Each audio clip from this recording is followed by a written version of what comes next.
വയനാട്ടിൽ പക്ഷികളുടെ എണ്ണത്തിൽ വൻ വർധനവ്. കഴിഞ്ഞ ദിവസങ്ങളിൽ നടത്തിയ സർവേയിൽ കണ്ടെത്തിയത് 268 ഇനം പക്ഷികളെ. ജില്ലയിൽ ആദ്യമായാണ് ഒരു സർവേയിൽ ഇത്രയധികം പക്ഷികളെ കണ്ടെത്തുന്നത്. വയനാട് വന്യജീവി സങ്കേതത്തിന്റെ നേതൃത്വത്തിൽ സൗത്ത് നോർത്ത് വനം ഡിവിഷനുകളുടെ സഹകരണത്തോടെയാണ് 4 ദിവസത്തെ സർവേ നടത്തിയത്. വയനാട് ജില്ലയിൽ കഴിഞ്ഞ 4 ദിവസങ്ങളിൽ നടത്തിയ സർവേയിലാണ് പക്ഷികളുടെ എണ്ണത്തിൽ വർധനവ് കണ്ടെത്തിയത്. 268 ഇനം പക്ഷികളെ സംഘം കണ്ടെത്തി.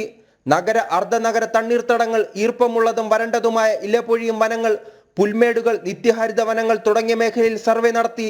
അപൂർവം വ്യത്യസ്തവുമായ പക്ഷികളെ ഈ സർവേയിൽ കണ്ടെത്തി. വയനാട് വന്യജീവി സങ്കേതത്തിന്റെ നേതൃത്വത്തിൽ നോർത്ത് സൗത്ത് വനം ഡിവിഷനുകളുടെ സഹകരണത്തോടെയായിരുന്നു സർവേ. 105 പേരാണ് 4 ദിവസത്തെ സർവേയിൽ പങ്കെടുത്തത്. Kerala forest research institute, Calicut സർവകലാശാല, കേരള വെറ്റിനറി ആനിമൽ സയൻസ് സർവകലാശാല, Taliparamba college, Malappuram Christian college, രാജ്യത്തിന്റെ വിവിധ ഭാഗങ്ങളിൽ നിന്നുള്ള പക്ഷിപ്രേമികൾ, ഗവേഷണ സ്ഥാപനങ്ങൾ, സന്നദ്ധ സംഘടനാ പ്രവർത്തകരും സർവേയിൽ പങ്കാളികളായി. ജനം, വയനാട്.